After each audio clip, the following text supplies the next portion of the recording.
let's test for equality and relations within our expressions. Now, we've already seen a little bit of it. What we're going to do is just take a look at the ands, the ors, and the nots. And then we'll also look at how these relationships work and how the relationships of working with the greater than sign, less than sign, and the other ones work as well. This example here is saying if x is greater than 0 and x is less than 1,000, we're looking for a range. Then we want to set this value to 2,000. So as long as x is greater than 0 and it's less than 1,000, that's no problem. That is fitting within a range. If we turn them around and said if x is less than 0 and x is greater than 1,000, then we do something. Well, the value x, because this is getting evaluated twice, can never be less than 0 and greater than 1,000. So this is always going to be false. This is never going to happen. So if x is -1, for example, x is less than 0, so this is true. This evaluates to true. And x is greater than 1,000? No, it's not. It's a negative number.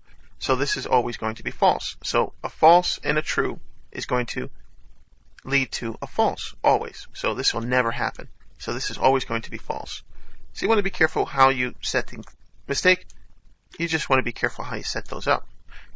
So you want to test for your range. You're always looking at a greater than here and a less than here. They're pointing inwards. So that's a good way to do that. So and conditions, this is how you write the ands instead of a and d. We're testing an and, a logical and here. And this is how you do or with the pipes.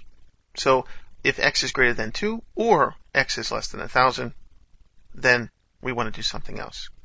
So can x be greater than 2? Let's set it to 4. Okay. So x is greater than 2. True. X is less than 1,000? Also true. So that's going to always happen. If you switched it around and point them outwards and say, if x is less than 2 or x is greater than 1,000, then do this. So this is more practical based on what we were talking about with the and sign. So that's how you would work with that. Also note that if you want to include something, you're going to do the greater than or equal to or the less than or equal to, and this is going to include that value in what it's going to be testing for. If x is less than or equal to 2, then something. If x is greater than or equal to 1,000, then do something else. So this is going to include that 1,000 using an or. Include the 2 using an or. Less than or equal to, greater than or equal to. So a little bit of a logical thing going on within that. Now you can also test for equality with the double equal sign. This is going to check to see whether or not x is equal to 1,000. Be careful of doing this with just one equal sign because you're going to assign x is equal to 1,000. So if this assignment can go through, it's going to be true, but it's actually going to change x to be 1,000. You don't want that. You want to test for equality here, or test for the condition x is equal to 1,000. So that's how you can process that one as well. And different variations. If you want to use the not sign here, a simpler way of using not is down here. We'll explain that first and then go back up. So we have a Boolean b, and we set it to false. So now we come through and test with this symbol here, exclamation point. We're saying we want to reverse this. So we're saying if not b, then we want to write something out here. Let's see what that does. Not b is true. How did we come up with that? So b is actually false, but when you say not b, you're doing the opposite and you're saying true. So not b is actually true, and b is false because we set it to false. So not b is true, but b is false. So a little bit of a paradox there, but when you look at it here, we're setting not b here. If it's false and you do not b, this is going to evaluate to true. Therefore, we can perform this statement. Not b is just a string here, so it doesn't do anything. But this not b, you can also put not b here for your console to write out. Show the opposite Boolean of what it is, of what it evaluates to. Very handy.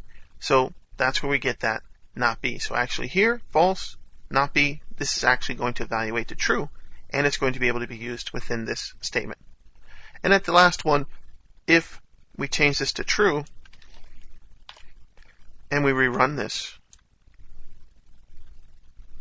only b is true as output.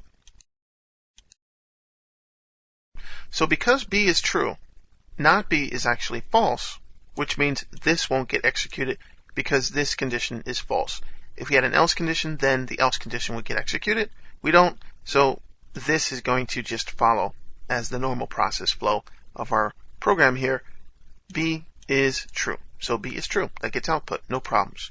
So not is going to change the value of the expression, whatever is in the parentheses, or of a Boolean value. It's going to change it to the opposite. So if x is greater than 2 is actually saying if x is not greater than 2.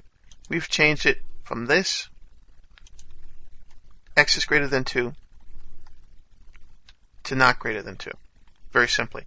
Be careful with the less than or equal to signs when you're working along,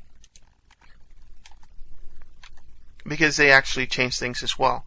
So if x is greater than 2, no. If x is not greater than 2, or x is less than 1,000, then do something. Just another way to look at it. Just note that it's on the outside of the parentheses. So like I said, when this gets evaluated, true or false, then just flip it around, make it the opposite, and then this is evaluated, and then you do the or. So this is evaluated to true or false, or something else gets evaluated. And then overall, the whole thing gets evaluated. Just different ways to look at it, and ways to work within the C# language with your operators and testing conditions.